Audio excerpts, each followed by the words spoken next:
أعوذ بالله السميع العليم من الشيطان الرجيم إنا نحن نحيي الموتى ونكتب ما قدموا وآثارهم وكل شيء أحصيناه في إمام مبين أشهد أن لا إله إلا الله وأشهد أن سيدنا وحبيبنا ومولانا محمدا عبده ورسوله الصادق الوعد الأمين اللهم صل وسلم وبارك وأنعم على سيدنا وحبيبنا ومولانا محمد وعلى آله وصحبه وأنصاره وجنوده ومن اتبع هداه إلى يوم الدين أما بعد اللهم لا سهل إلا ما جعلته سهلا وأنت تجعل الحزن إذا شئت سهلا. Alhamdulillah wa syukurillah. Malam hari ini kita dipertemukan di tempat yang mulia ini untuk menghadiri haul yang ke-9 Habibana rahimahullah Habib Munzir al-Musawa al-maghfur lahu Allah yaj'al al-firdausa makanahu ma'al anbiya wa syuhada wa salihin wa hasuna ulaika rafiqa. Malam hari ini kita dihadiri oleh sekian banyak habaib dan pimpinan dari Majlis Rasulullah Habib Nabil Al-Musawa jazahullahu khairan katsira faqad jama'a hadhihi al-qulub. Mudah-mudahan dengan dipertemukan di masjid di salah satu tempat yang suci Allah mengumpulkan juga fil firdausil a'la. Amin ya mujibas sa'ilin. Saya teringat dan banyak kita mendengar tentang al-maghfur lahu Habib Munzir rahimahullah yang punya dua keistimewaan menurut saya. Yang pertama, dia selalu mendahulukan syekhnya, gurunya, membenamkan dirinya dan memunculkan gurunya. Itulah salah satu adabul murid ma'a syekhi fi babut tasawuf. Murid dalam bahasa Arab juga dalam bahasa Indonesia juga murid. Jadi adabul murid ma'a syekhihi wa adabul syekh ma'a tilmidihi ma'a muridihi wa adabul murid ma'al habibi sallallahu alaihi wasallam wa adabul murid ma'allah subhanahu wa ta'ala wa adabul murid ma'a zumalaihi wa adabul murid ma'a ma haulahu. Jadi bagaimana karakter sopan santun seorang murid kepada guru dan bagaimana interaksi guru kepada muridnya dan bagaimana adab seorang murid, seorang umat Rasul sallallahu alaihi wasallam kepada baginda Rasulullah sallallahu alaihi wasallam. Semuanya itu penting sekali dalam kehidupan kita sehari-hari. Kalau kita mendengar tentang rukun iman, rukun Islam dan al-ihsan, kita bisa mendefinisikan, menjelaskan semua bisa. Tapi perlu contoh manusia mukmin, manusia muslim dan muhsin yang dilihat setiap hari. Sehingga para salafus saleh mengatakan, laulal murabbi ma'araftu rabbi. Kalau bukan karena murabbi, aku tidak kenal Rabbku. Semua kita tahu definisi tadi. Tapi contoh yang kita lihat sehari-hari, itulah syekh, itulah guru yang seseorang melihat bagaimana ibadahnya, bagaimana khaufnya, bagaimana karamnya, bagaimana tawadhu'nya, bagaimana dilihat sehari-hari yang menjadi contoh suri teladan untuk seseorang tersebut. Al-mulazamah, mengikuti siang dan malam, sehingga dia tahu, oh begini yang namanya ihsan. An ta'budallaha ka'annaka tarahu fa in lam takun tarahu fa innahu yarak. Oh begini ya, bagaimana beribadah kepada Allah seakan-akan kita melihat Allah. Kalau engkau tidak mampu melihatnya, pasti engkau melihat Allah melihatmu. Perlu guru. Habib Munzir rahimahullah, dia membenamkan dirinya, menghilangkan dirinya, memunculkan syekhnya. Karena dari situ dia seseorang itu mendapatkan kekuatan, mendapatkan referensi, mendapatkan suri teladan dalam kehidupan sehari-hari. Kemudian ada satu hal lagi yang juga sering kita dengar dia selalu memberikan bisyarah yang merujuk kepada hadis Anas yang mengatakan qala Nabi sallallahu alaihi wasallam yassiru wa la tu'assiru wa basyiru wa la tunaffiru. Yassiru, beri kemudahan sama manusia. Orang kalau berdakwah jangan buat sulit. Jangan ceritanya annar neraka, orang jadi takut. Sehingga kalau ustaz ini mau ceramah, semua udah pada tahu pasti neraka lagi lah. Artinya ketika disebutkan neraka, sebutkan surga. Basyiru, beri kabar gembira. Jangan membuat orang jauh dari Islam. Kalau orang berbuat maksiat, jangan disalah-salahkan. Maksiat memang tidak benar, tapi orangnya adalah manusia yang harus diselamatkan. Diberikan peluang, itu yang sering ya saya dengar dari sekian banyak. Habib, kalau kita dengar ceramahnya Habib Munzir rahimahullah, sering itu. Jadi banyak yang kumpul di sini untuk taubat. Pintu taubat maftuh. Ada dua hal dalam kehidupan sehari-hari. Yang pertama, semua kita tidak tahu apakah doa kita diterima oleh Allah atau tidak. Supaya apa? Supaya kita berdoa terus. Paham ya? Jadi pertama, semua kita tidak tahu apakah doa kita diterima atau tidak. Maksudnya itu supaya kita selalu memohon walaupun kita yakin insya Allah diterima. Yang pertama. Yang kedua, babut taubatu maftuh, pintu taubat itu terbuka selama-lamanya. Jadi yang demikian itu orang tertarik itu ikut pengajian karena ada harapan. Yang berbuat maksiat melihat ada pintu taubat di situ. Olehnya itu kalau seseorang sudah semakin dekat sama Allah, tidak perlu mentazkiyah diri, tidak perlu mengatakan saya ini orang yang paling alim, saya orang paling soleh, saya pada orang solehat, tidak perlu. Yang tahu antara kamu dengan Allah. Tapi basyiru, kita harus optimis, insya Allah doa kita diterima oleh Allah Subhanahu wa ta'ala. Jadi orang yang dalam kegelapan, dia harus yakin di situ ada secercah cahaya yang dia akan menggapai apa yang dia inginkan ke depan. Al-Imam Syekh Abdul Qadir Jailani, ada 2 atau 3 poin lagi yang saya katakan. Semua kita dengar siapa Syekh Abdul Qadir Al-Jailani yang hidup tahun 470 Hijriah dan meninggal 561 Hijriah, usia 91 tahun. Ketika dia dengan murid-muridnya jalan di salah satu jalan di kota Baghdad, bukan di jalan yang besar ya, di jalan 3 meter, ada seorang yang mabuk antara sadar dan tidak sadar. Lewat Syekh Abdul Qadir Jailani rahimahullah. Orang tadi mengatakan, ya Syekh Abdul Qadir, Allahu qadir am ghairi qadir. Wahai Syekh Abdul Qadir Jailani, Allah itu berkuasa atau tidak berkuasa? Ini pertanyaan pertama. Langsung dijawab oleh Syekh Abdul Qadir Jailani, bala, Allahu qadir. Allah maha berkuasa.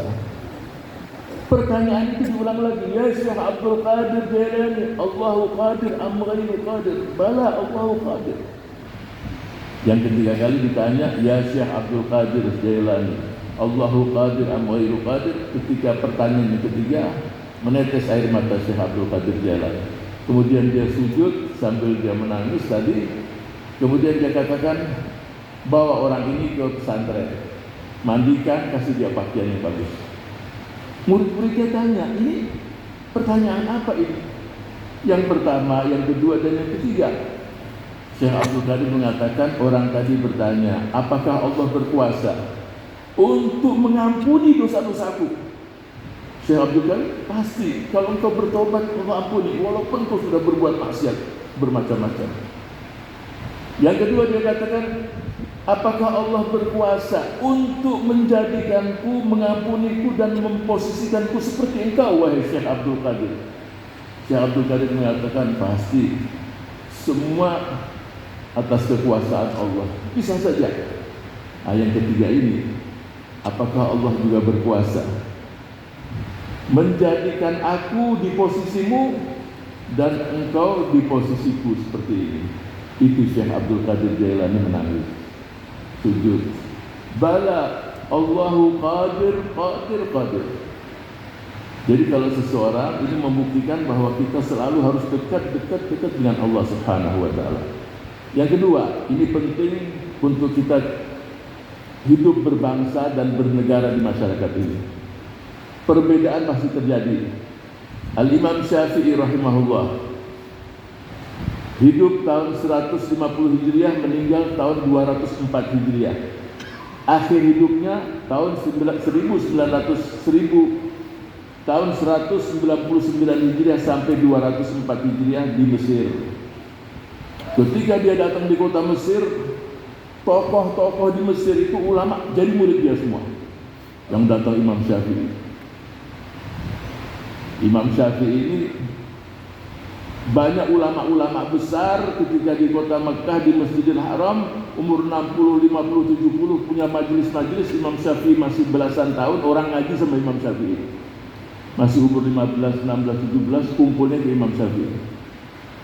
Yang penting ketika dia buka pengajian ngajari murid-muridnya, ada salah satu muridnya bernama Yunus bin Abdul A'la. Jam 9 pagi Yunus tadi mengambil bukunya, langsung dia keluar. Ya kurang sopan santun lah. Mungkin ada sesuatu yang dia tidak cocok, dia ambil buku, dia keluar. Ini perhatikan ya, penting sekali. Jadi jangan kebencian itu dibalas dengan kebencian. Jadi kalau tetangga kita benci, balaslah dengan kebaikan. Ya, jangan, sebab kalau kita balas dengan kebencian berarti kita dengan orang itu sama. Datang jam 8 malam, setengah 9 diketuk rumah Yunus bin Abdul A'la. Yunus mengatakan, man bil bab, siapa yang di pintu? Imam Syafi'i tidak menyebutkan Al-Imam Syafi'i, enggak. Dia sebutkan namanya Muhammad bin Idris. Siapa Muhammad bin Idris? Yunus tidak kenal. Akhirnya dibukakan pintu, dilihat Imam Syafi'i. Apa? Ini perhatikan kata-kata Imam Syafi'i. Ya Yunus, ya Yunus, tajma'una mi'atul masail, afatufarriquna mas'alatun wahidah. Wahai Yunus, ratusan permasalahan kita tidak beda pendapat. Apakah dengan satu masalah yang kau tidak setuju, kemudian kita berpisah? Ya Yunus, ini dikatakan, la tuhawil intisarat fi kulli masail. Jangan kau berupaya untuk menang dalam segala hal. Kasbul qulub aula min kasbil mawaqif. Mengambil hati orang itu jauh lebih bagus daripada kita mau menang sendiri. Ya Yunus, ini setiap kata-kata ini bisa dibuat satu tulisan yang besar sekali. Ya Yunus, hadal jisru, jembatan ini engkau yang membangunnya dan engkau lewat di situ. Jangan engkau hancurkan, sebab suatu saat engkau akan kembali melewati jembatan ini. Kalau sudah hancur nggak bisa lagi. Ya Yunus, kami bisa berbeda pendapat dengan siapapun, tapi pemilik pendapat tersebut jangan disakiti, jangan dijelek-jelekan. Obati penyakit, tapi yang sakit jangan dibinasakan. Bayangkan coba kata-kata ini. Kalau dipraktekkan di negeri kita yang tercinta ini, pasti terjadi perbedaan. Tapi titik temu jauh lebih bagus, lebih banyak. Kita bangun bersama titik temu itu tersebut untuk membangun negeri yang sama-sama kita cintai. Saudara-saudara sekalian, para hadirin dan hadirat pecinta Majelis Rasulullah Sallallahu Alaihi Wasallam. Kemudian sebagai penutup, saya ingin diperhatikan sekali. Saya akan menceritakan, memberikan satu ilustrasi. Saya berikan satu contoh. Nanti kita bisa praktekkan untuk diri kita masing-masing. Kalau di desa-desa kita itu kan ada rel kereta api di atas di atas sawah itu kan ada rel. Biasa stasiun, kemudian ada rel kereta api yang ke kampung-kampung, ke sawah-sawah. Ada seseorang berjalan di rel kereta api tadi di malam di suasana gelap. Rupanya dia tersandung dan patah kakinya, jatuh dia. Perhatikan ya, ini contoh. Tersandung dan dia patah pas di tengah-tengah rel. Dari kejauhan terdengar suara kereta api. Ini majelis kan tidak tahu dia. teriaklah dia minta tolong. Tolong, tolong. Ini semakin dekat. Sudah tinggal 100 meter lagi, udah kena giles. Tinggal kurang lebih 100 meter, dia buka, ada korek di kantongnya. Dia nyalakan sekali, 2 kali, nyala api sampai yang ke-10, kelihatan dari kejauhan. Oh, ada orang yang terjatuh. Sampai kereta tadi berhenti di depannya. Apa yang saya inginkan? Yang saya inginkan setiap kita dalam kehidupan kita menuju Allah Subhanahu wa Ta'ala, pasti ada ujian, ada cobaan, yang berbuat maksiat, yang berbuat dosa, yang dalam kesulitan hidupnya, yang tidak ada makan di esok hari, yang ini kesulitan. Nyalakan iman di hati kalian, nyalakan energi, nyalakan husnuzan pada Allah Subhanahu wa Ta'ala. Dinyalakan, itu masing-masing punya kelebihan. Sebab apa yang terjadi itu sudah Allah putuskan semuanya. Kita nyalakan husnuzan kita pada Allah Subhanahu wa Ta'ala. Kalau yang berbuat dosa, dia tahu bahwa Allah Maha Pengampun, Maha Penyayang, pintu tobat terbuka.